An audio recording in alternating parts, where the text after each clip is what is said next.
Assalamualaikum warahmatullahi wabarakatuh.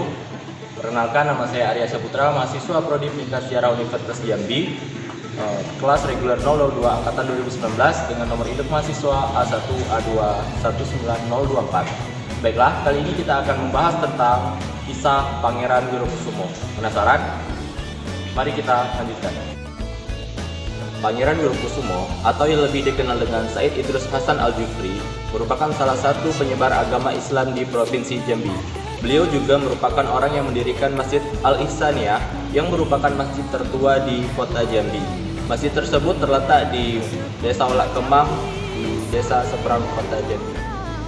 Berdasarkan informasi yang diperoleh, Said Idrus Hasan Al-Jufri atau Pangeran Wirokusumo dilahirkan pada tahun 1822 Masehi. Beliau sangat berpengaruh besar bagi tersebarnya agama Islam di Jambi.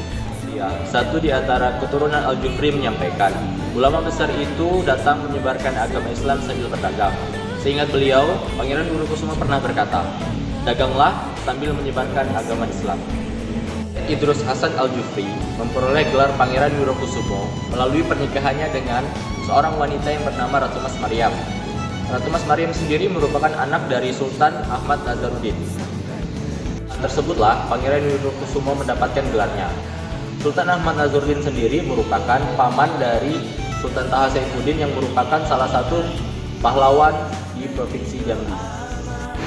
Kepercayaan itu didasari oleh luasnya wawasan dan pengalaman beliau.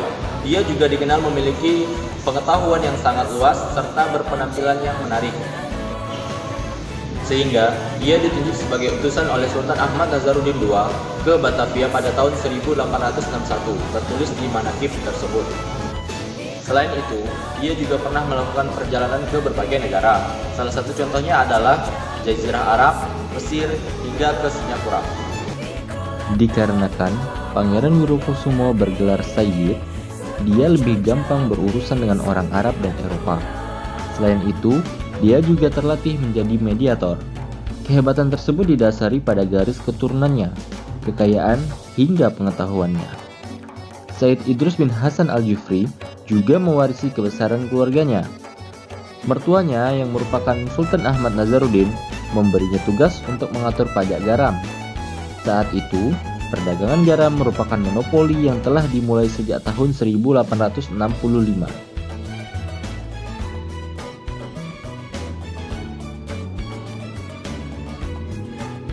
Tidak hanya itu, dia juga mengatur perdagangan tembakau. Namun, pada tahun 1880 berlakulah traktat. Akibatnya, wewenangnya diambil oleh kolonial Belanda. Lebih jauh lagi, ternyata Pangeran Wirokusumo memiliki peranan penting di jalur Sungai Berbak, sebuah cabang Sungai Batanghari. Dia juga membuka lahan perkebunan sagu di sepanjang Sungai Berbak, antara Sau hingga Kenipah Panjang. Sejak saat itu, kawasan ekonomi dan pengaruhnya membentang dari sepanjang hilir Sungai Batanghari hingga Tungkal. Pada tahun 1875 Masehi, dia memiliki kebun sagu di sana. Kemudian, pada tahun 1880 Masehi, para petani tembakau Cina di Palembang memberinya kemudahan untuk melakukan perdagangan tembakau. Karena itu, dia berkeinginan membeli kapal uap dari Singapura. Kapal itu diberi nama Selamat.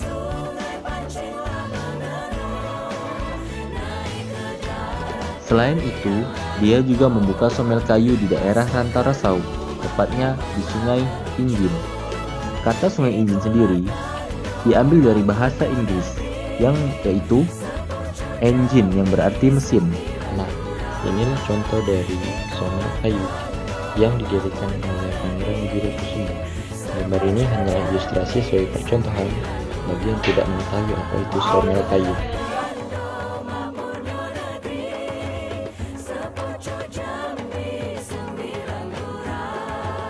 Pangeran Wirokusumo adalah seorang yang sangat diperhitungkan dan memperoleh sumber penghasilan yang sangat banyak, tertulis dalam manakib Said Idrus bin Hasan Al-Jufri. Adapun anak-anak dari Said Idrus bin Hasan Al-Jufri berjumlah 7 orang dari ketiga istrinya. Dari istri pertamanya, Ratu Mas Maryam, dia memiliki 3 orang anak. Di antaranya yang pertama adalah Syarifah Hazrah, yang kedua Said Alwi, dan yang ketiga Said Muhammad yang bergelar Pangeran Suto II. Adapun dari istri keduanya, Haji Sina, Pangeran Wirokusumo dikaruniai seorang anak. Dia adalah Said Jafar. Sedangkan dari istri ketiganya, dia dikaruniai 3 orang anak. Di antaranya yang pertama, Said Umar, dan yang kedua Said Hasan, yang ketiga Said Muhammad. Salah satu peninggalan dari Pangeran Wirokusumo adalah rumah batu. Rumah batu ini menjadi satu bangunan mencolok di tengah pemukiman di desa Olak Kemang. Menurut penuturan Syarifah Aulia yang merupakan pengurus rumah batu, rumah yang dijaganya ini merupakan peninggalan Pangeran Wirokusumo atau Said Idrus bin Hasan Al-Jufri. Ketika akan membangun rumah tersebut, Pangeran Wirokusumo atau Said Idrus Hasan Al-Jufri mendapat banyak saran dari sahabat-sahabat kala itu, termasuk dari Datuk Sintai, seorang pedagang dari negeri Cina. Lewat tangan Datuk Sintai itulah rumah yang kini jadi cagar budaya kebanggaan Jambi itu berdiri. Paduan bangunan lokal, Cina, Arab, dan bahkan Eropa terkesan kental pada bangunan tua 2 lantai itu. Terlihat relief naga di dinding bercat putih. Kemudian di sisi kanan terdapat sebuah batu berukiran singa dan bunga. Lalu di pilar bagian dalam tampak relief bertuliskan huruf-huruf Arab. Sementara di bagian lantai 2 memperlihatkan budaya bangunan lokal Jambi dengan bahan kayu. Gaya Eropa terlihat dari tiang penyangga, bentuk teras dan tangga seluruhnya terbuat dari batu. Menurut Syarifah Aulia, dikala masih hidup, Pangeran Wirokusumo memiliki kedudukan yang penting pada masanya. Selain dari rumah batu, ada peninggalan lain dari Pangeran Wirokusumo, yaitu berupa masjid yang bernama Masjid Ihsaniyah atau yang lebih dikenal dengan Masjid Batu. Masjid ini adalah masjid tertua di kota Jambi, Provinsi Jambi, seperti yang saya katakan di awal video ini. Nah, masjid ini terletak di seberang pusat kota Jambi yang dibelah Sungai Batanghari, tepatnya di kawasan Desa Olak Kemang, Kecamatan Danau Teluk, Jambi. Sejarah masjid ini didirikan pada tahun 1880 oleh Pangeran Wirokusumo atau Said Idrus bin Hasan Al-Jufri. Pangeran Wirokusumo ini seperti yang dijelaskan merupakan seorang sultan atau raja yang berkuasa di daerah itu pada akhir abad ke-19 dengan gelar Pangeran Wirokusumo. Masjid Batu ini didirikan Pangeran Wirokusumo untuk memenuhi fungsi tempat ibadah bagi masyarakat seberang kota Jambi. Masyarakat kota Jambi waktu itu yang sudah fanatik keislamannya memanfaatkannya sebagai tempat ibadah dan kegiatan sosial lainnya. Bangunan masjid ini memiliki ciri khas. Dari dalam bangunan masjid dipenuhi dengan hiasan kaligrafi berbagai rupa. Mimbar asli berdiri anggun di sisi kanan mihrab, sementara beduk peninggalan terdahulu berada di bagian belakang ruang sholat. Ciri mencolok dari masjid ini adalah banyaknya jendela. Jendela-jendela ini yang dipasang berpasangan itu mengelilingi masjid, hanya tembok mihrab yang tak berjendela. Pada masanya, sekitar tahun 60-an, Masjid Ihsaniyah merupakan tempat orang menyelesaikan sengketa.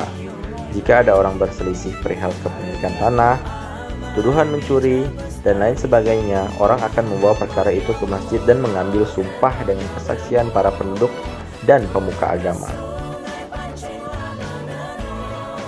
Namun sayang, tradisi itu sudah hilang sama sekali. Tak ada lagi orang yang menjadikan masjid itu sebagai sarana mempertemukan kebenaran dan mencari keadilan. Tradisi sumpah itu mulai terlupakan. Hanya kalangan tua saja yang mengetahui kisah tersebut.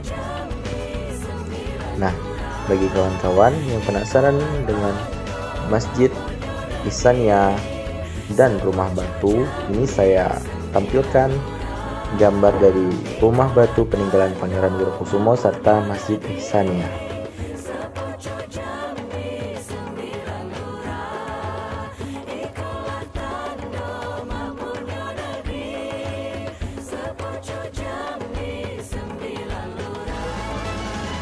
Said Idrus Hasan Al-Jufri atau yang lebih dikenal dengan Pangeran Wirokusumo wafat pada tanggal 13 Syawal tahun 1319 Hijriah atau tanggal 23 Januari 1902 Masehi.